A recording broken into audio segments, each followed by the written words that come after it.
ऐसे नहीं मांगूंगा। महाराज बलि ने संकल्प कर लिया कि मैं प्रहलाद पौत्र भैरोचन पुत्र बलि संकल्प लेता हूँ कि आप जो मांगेंगे मैं आपको दूंगा।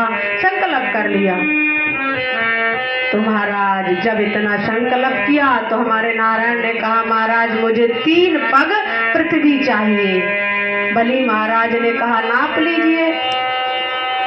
तो महाराज हमारे नारायण ने कहा ऐसे भी नहीं नापूंगा, एक बार पुनः संकल्प करो कि मैं तुमको 3 पग पृथ्वी दे रहा हूँ। तो शुक्राचार्य बैठे हुए थे, देख रहे थे कि ये जो बोल रहा है छोटा बालक देखने में तो लगता है कि छोटा है, पर हम समझ रहे हैं कि कोई साधारण बालक नहीं है। आंखें बंद की तो कोई कितना भी तपस्वी हो, जब कोई तपस्वी होता है तो सामने वाले को परख ही लेता है कि वो कौन है, ये वास्तव में चतुर व्यक्ति है कि साधारण भोला वाला है। देख लिया कि ये तो नारायण है।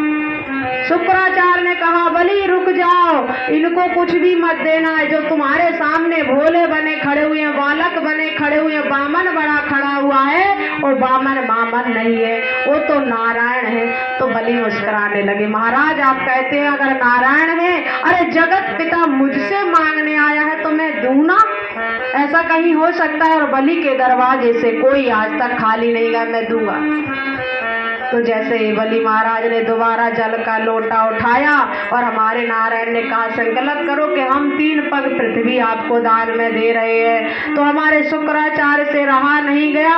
शुक्राचार्य महाराज उस जो गंगा सागर था टोटी वाला लोटा भौमर बने और उसमें घुस गए। तो जब जल ही नहीं निकलेगा, बचाना चाहते हैं चेला को, ध्यान देना आज के बहुत ऐसे गुरु लोग हैं, शुक्राचार्य ही नहीं थे कि दान अगर बेटा देता है तो जो हमारे जैसे कोई दान देने वाला है तो एक कहावत है कि दाता दे भंडारी का पेट फाटे है।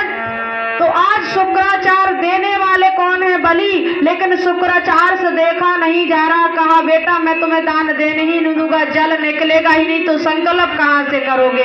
भ्रमर बन के घुस गए। तो भगवान जी ने देखा, भगवान जी ने कहा रुको शुक्राचार्य, तुम अपने शिष्य को 2 आंखों से नहीं देखना चाहते, इसलिए हम तुम्हारी एक आंख को ही फोड़ देंगे, तुम अपने शिष्य का भला नहीं करने देना चाहते हो। भगवान जी ने कुशा निकाला। कहा महाराज रुकिए, क्यों नहीं निकल रहा है जल? तो अपनी आसन से कुशा को निकाला और कुशा निकाल करके उस टोटी में लगा दिया। तो शुक्राचार्य की एक आंख सीताराम हो गई, फूट गई और शुक्राचार्य एक आंख के हो गए। जल निकला, संकल्प हुआ। तो शुक्राचार्य जब पुनः अपने वेश में खड़े हुए तो श्राप दे दिया, हे राजा बलि तूने गुरु का अपमान किया है, इसलिए मैं तुझे श्राप दे रहा हूँ कि तेरी राजलक्ष्मी समाप्त हो जाए।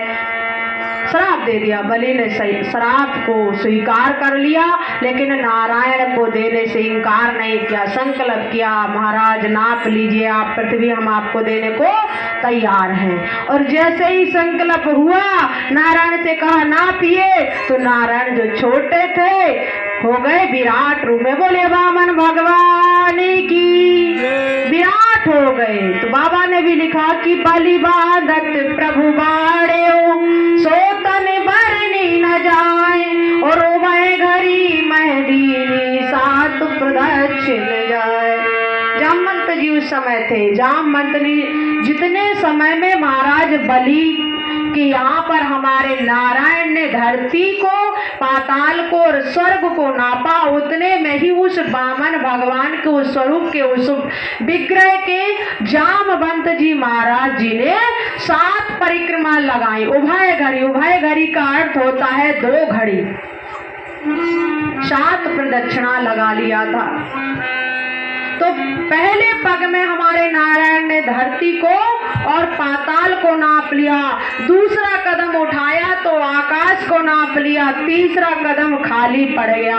तो कहने लगे बलि से कि आपका संकल्प झूठा हो रहा है, आपको अब इसका दोष लगेगा। तो बलि महाराज ने कहा महाराज आपने यह बताइए कि संपत्ति बड़ी होती है और संपत्तिवान हमारे नारायण ने कहा कि संपत्तिवान बड़ा होता है। तो बलि महाराज ने कहा महाराज तो फिर संपत्तिवान धनी तो अभी आपके सामने खड़ा, आपने संपत्ति मेरी नापी है, मुझे नहीं नापा। और बलि महाराज सीधे लेट गए।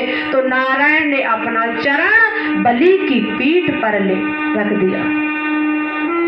उसी समय महाराज बलि की बेटी देख रही थी। आगे आप कथा में कल से श्रवण करेंगे। पूतना कौन थी? बोले अहो बकीयम स्तन कालकूटम।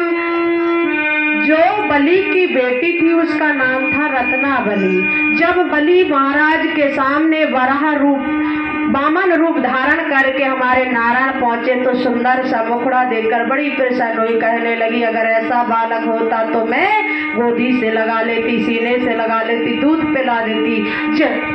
जब बलि को बांध लिया भगवान ने बलि के शरीर पर पैर रखा और जंजीरों से जकड़ लिया अपनी शक्ति से, तो बलि खड़े हो गए। तो उसी समय उस रत्नावली के अंदर क्रोध आ गया।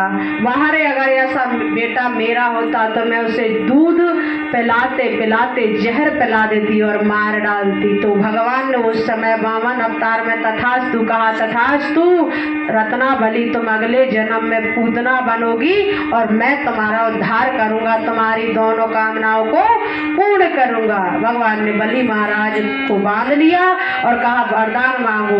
तो बलि महाराज हंसने लगे, महाराज अभी अभी आपने मुझसे लिया है, अब मुझसे वरदान मांगने को कह रहे। तो एक बात याद रखिए, चातुर्मास आप लोग श्रवण करते होंगे। चातुर्मास जानते हो? 4 महीने आषाढ़ से जब देवशयनी एकादशी आती है और जो दीपावली के बाद देव उत्थानी एकादशी होती है उसमें चातुर्मास समाप्त होता है। तो भगवान ने जब बहुत अनुग्रह किया कि बलि महाराज मुझसे मांगिए, तो महाराज बलि ने कहा महाराज आप क्या देना चाहते हैं? मुझे पहले तो अपनी भक्ति दे दो।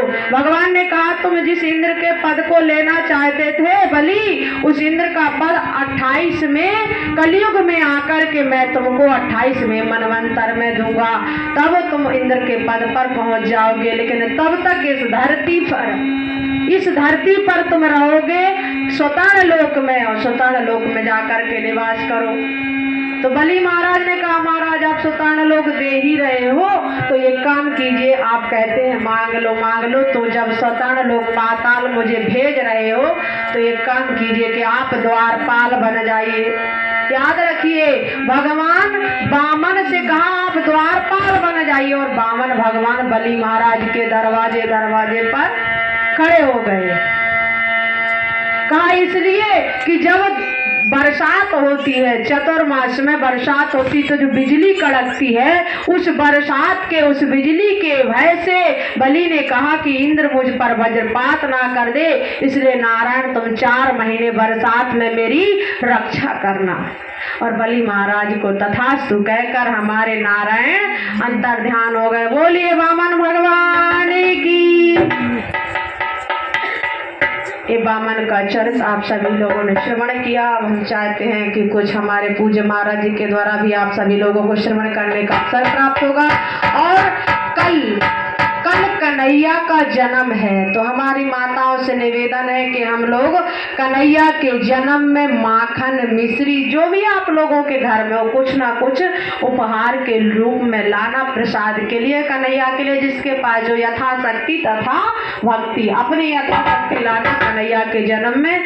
तो हम चाहेंगे कि अब आप लोग कथा को थोड़ा महाराज जी के द्वारा, क्योंकि हमारे दादाजी बाबा जी बहुत सारे लोग इसीलिए आते हैं कि हमारे महाराज जी बहुत रसिक कथाएं सुनाते हैं, तो हम चाहते हैं कि आप लोग भी उनकी कथा सुनिए।